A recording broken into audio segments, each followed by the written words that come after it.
ఏమైంది? చాలా బాధగా ఉన్నట్టున్నావు. హో, యు ఆర్ ఇన్ డిప్రెషనా? చాలా బాధేస్తుంది కదా. ఏం చేయాలో అర్థం కావట్లేదు కదా.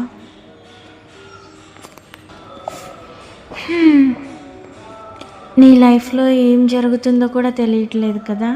అంతా పిచ్చి పిచ్చిగా, ఎవరిని చూసినా కోపం వస్తుంది కదా.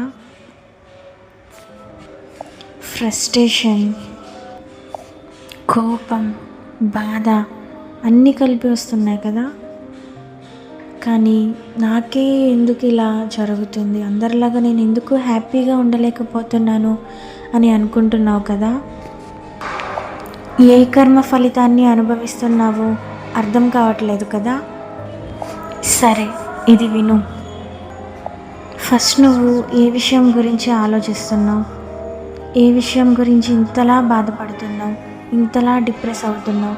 ఫస్ట్ ఆ విషయం వల్ల నీకేమైనా ఉపయోగం ఉందా లేదా చెప్పు.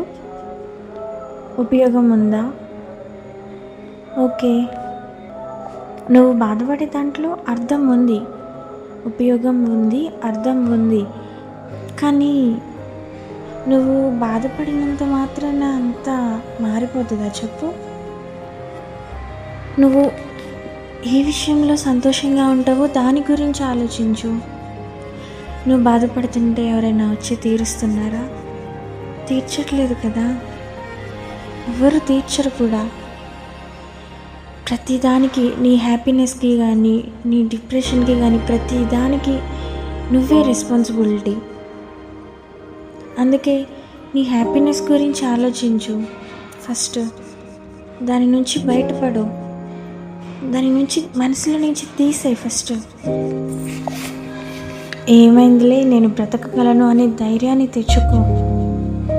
తీసేయాలి, అది కష్టమైన తప్పదు, తీసేయాలి. బలవంతంగా నువ్వు లాగుతావో ఏం చేస్తావో చెయ్యి, కానీ బలవంతంగా అయినా సరే, ఎలా అయినా సరే దాన్ని తీసేయి, పక్కన పెట్టేసేయి. నో యూస్ కదా, నో యూస్. తీసేయి ఫస్ట్ దాన్ని. నీ సంతోషం కోసం వెతుక్కుంటూ వెళ్ళు, ఎంత దూరం వెళ్తావో వెళ్ళు. అంతా మారుతుంది, తప్పకుండా మారుతుంది ఏదో ఒక రోజు.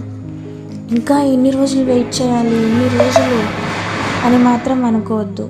ఎవ్రీథింగ్, ప్రతిదీ ఏదో ఒక రోజు మారుతుంది. ఎప్పుడు ఒకేలా ఉండదు, మారుతుంది.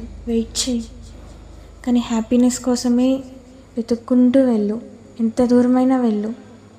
బట్ నీ ప్లేస్ని చేంజ్ చేసుకో.